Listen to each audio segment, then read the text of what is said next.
সুকান্ত, আজ আমি তোমাদের রায়মার্টিন প্রশ্নবিচিত্রা থেকে অষ্টম শ্রেণীর ইতিহাসের 4 নাম্বার মডেল সেটটি সলভ করে দেখাবো। Third unit test 4 number model set. তো চলো শুরু করা যাক। দেখো, 1 নাম্বার রেগুলেটিং অ্যাক্ট পাস হয় 1773 সালে। 2 নাম্বার ঠগি দস্যুদের দমন করেছিলেন লর্ড উইলিয়াম বেন্টিং।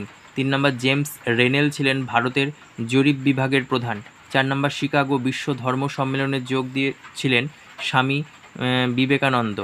তারপরে দেখো 5 নাম্বার হাজি শরীয়তুল্লাহ ফরাজি আন্দোলন গড়ে তুলেছিলেন ফরিদপুরে। তারপরে দেখো ভারতের প্রথম ভাইসরয় ছিলেন লর্ড ক্যানিং।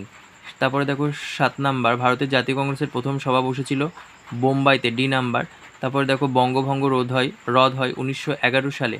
তারপরে দেখো চট্টগ্রাম অস্ত্রাগার লুণ্ঠনের নেতৃত্ব দেন মাস্টারদা সূর্য সেন। তারপরে দেখো তাম্রলিপ্ত জাতীয় সরকার গঠিত হয় সতীশচন্দ্র সামন্তের নেতৃত্বে। তারপরে দেখো মুসলিম লীগ গঠিত হয় ঢাকায়। তারপরে দেখো বাংলায় কৃষক প্রজা পার্টির নেতা ছিলেন A.K. ফজলুল হক। তারপরে দেখো 13 নাম্বার স্বাধীন ভারতের সংবিধানের মূল রূপকার ছিলেন ডক্টর B.R. আম্বেদকর। তারপরে 14 নাম্বার যে চাষি পরের জমি ফসলের ভাগের বিনিময়ে চাষ করে তাকে বলা হয় বর্গাদার, ডি নাম্বার বর্গাদার। তারপরে দেখো স্তম্ভ মেলানো জেমস অগাস্টাস হিকি, এটা হবে বেঙ্গল গেজেট। বীরেশলিঙ্গম পান্তুলু, এটা হবে মাদ্রাজে বিধবা বিবাহ আন্দোলন। তারপরে দেখো জ্যোতিরাও ফুলে, এটা হবে সত্যশোধক সমাজ। আর স্যার সৈয়দ আহমদ খান, এটা হবে আলিগড় অ্যাংলো ওরিয়েন্টাল কলেজ। তারপরে দেখো 1 নাম্বার বিয়ের 1 নাম্বার কে কবে এশিয়াটিক সোসাইটি প্রতিষ্ঠা করেন, এটা হবে 1784 সালের উইলিয়াম জোন্স। তারপরে 2 নাম্বার কোন দেশের সুলতান ইসলাম জগতের ধর্মগুরু ছিলেন, তুরস্ক। তারপর দেখো সি নাম্বার সির 1 প্রথম জাতীয়তাবাদী সংগঠন ছিল বঙ্গভাষা প্রকাশিকা সভা, এটা ঠিক। তারপরে দেখো 2 নাম্বার মন্টেগু চেমসফোর্ড সংস্কার আইন পাশ হয় 1919 সালে, ঠিক। তারপরে দেখো চিরস্থায়ী বন্দোবস্ত চালু হয় 1793 সালে। তারপরে দেখো চিত্তরঞ্জন দাস ও মতিলাল নেহরু মিলে কংগ্রেস খিলাফত স্বরাজ্য দল তৈরি করেন। তারপরে দেখো 3 নাম্বার 1837 খ্রিস্টাব্দে সরকারি ভাষা হিসেবে ফার্সির বদলে ইংরেজিকে স্বীকৃতি দেওয়া হয়। আচ্ছা, বেমানান শব্দটি লেখো, এটা এই তিনটের মধ্যে বেমানান হবে মাদ্রাজ। তারপরে 2 নাম্বার দেখো চিপকো আন্দোলন, আপ্পিকো আন্দোলন, তেভাগা আন্দোলন, নর্মদা বাঁচাও আন্দোলন, এর মধ্যে তেভাগা আন্দোলনটা আলাদা। তারপরে দেখো 3-এর 1 নাম্বার মেকলের প্রতিবেদনে কি বলা হয়েছিল, এটা পেয়ে যাবে 86 পেজের 59 নাম্বার কোশ্চেন। তারপর 2 নাম্বার হিন্দু মেলার উদ্দেশ্য, এটা পেয়ে যাবে 165 পেজের 36 নাম্বার কোশ্চেন। তারপরে দেখো কারা কী উদ্দেশ্যে ভারত সভা গঠন করে, এটা পেয়ে যাবে 204 পেজের 8 নাম্বার কোশ্চেন। তারপরে দেখো ভারতীয়রা সাইমন কমিশনের বিরোধিতা করেছিলেন কেন, এটা পেয়ে যাবে 253 পেজের 23 নাম্বার কোশ্চেন। এদিকে অথবাগুলো দেখো উডের প্রতিবেদন কি, এটি 72 পেজের 29 নাম্বার কোশ্চেন। মালাবার অঞ্চলে মোপালার বিদ্রোহ করেছিল কেন, 168 পেজের 52 নাম্বার কোশ্চেন। মোপালারা কেন বিদ্রোহ করেছিল। তারপর দেখো ক্ষুদিরাম বসু স্মরণীয় কেন, এটি 202 পেজের পেয়ে যাবে 31 নাম্বার কোশ্চেন। তারপরে দেখো অলিন্দ অভিযান, এটা পেয়ে যাবে 256 পেজের 38 নাম্বার কোশ্চেন, সবই রায়মার্টিন সহায়িকা বই থেকে। তারপরে দেখো 5 নাম্বার কবে কি উদ্দেশ্যে মুসলিম লীগ গঠিত হয়, এটা 286 পেজের 16 নাম্বার কোশ্চেন।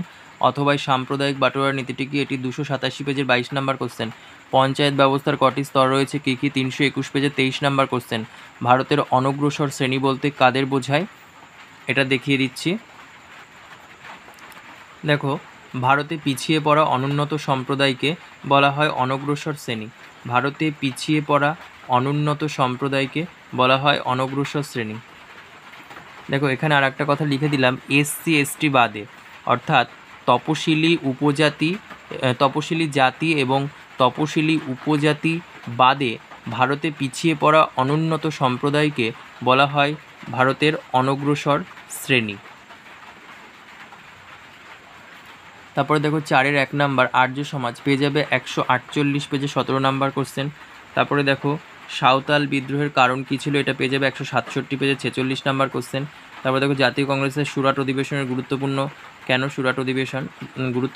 210 পেজে 36 নাম্বার কোশ্চেন। তারপরে দেখো জালিয়ানওয়ালাবাগ হত্যাকাণ্ড সম্বন্ধে যাজনের লেখ, এটা পেয়ে যাবে 252 পেজে 14 নাম্বার কোশ্চেন। আচ্ছা, এদিকে স্বদেশী আন্দোলনের জাতীয় শিক্ষা পরিষদের কী ভূমিকা ছিল, এটা পেয়ে যাবে 213 পেজে। আচ্ছা, তারপরে দেখো জালিয়ানওয়ালাবাগের হত্যাকাণ্ড, এটা তো বললাম। 252 পেজের 14 নম্বর কোশ্চেন। পাকিস্তান প্রস্তাব, এটা 287 পেজের 23 নম্বর কোশ্চেন। আচ্ছা, এদিকে দেখো, গান্ধীজি অহিংস অসহযোগ আন্দোলন তুলে নিয়েছিলেন কেন, এটা পেয়ে যাবে 234 পেজের 13 নম্বর কোশ্চেন। আচ্ছা, র্যাডক্লিফ লাইন সম্বন্ধে যাজানো লেখো, এটা 290 পেজে 33 নম্বর কোশ্চেন। ভারতীয় নাগরিকদের মৌলিক অধিকারগুলি লেখো, এটা 313 পেজে পেয়ে যাবে। তারপরে ভারতের সংবিধানে লিপিবদ্ধ নাগরিকদের মৌলিক কর্তব্যসমূহ থেকে যে কোনো 6টি লেখো, এটা পেয়ে যাবে 313 পেজের 20 নম্বর কোশ্চেন। তারপরে দেখো 5-1, এটা পেয়ে যাবে 143 পেজের 3 নম্বর এবং 4 নম্বর কোশ্চেন। আচ্ছা, তারপরে দেখো ওহাবি আন্দোলনের সংক্ষিপ্ত বিবরণ দাও, এটা পেয়ে যাবে 153 পেজের 27 নম্বর কোশ্চেন। ইলবার্ট বিল বিতর্ক, এটা পেয়ে যাবে 190 পেজের 3 নম্বর কোশ্চেন। আচ্ছা, তারপরে দেখো 1905 সালে বাংলা বিভাজন করা হয়েছিল কেন, এটা পেয়ে যাবে 196 পেজের 19 নম্বর কোশ্চেন। মহাত্মা গান্ধী যে 3টি আঞ্চলিক সত্যাগ্রহ আন্দোলন পরিচালনা করেছিলেন তাদের বিবরণ দাও, 230 পেজের 5 নম্বর কোশ্চেন। ভারতের নৌ বিদ্রোহ সম্পর্কে জানানো লেখো, এটা পেয়ে যাবে 248 পেজের 35 নম্বর কোশ্চেন। Thank you.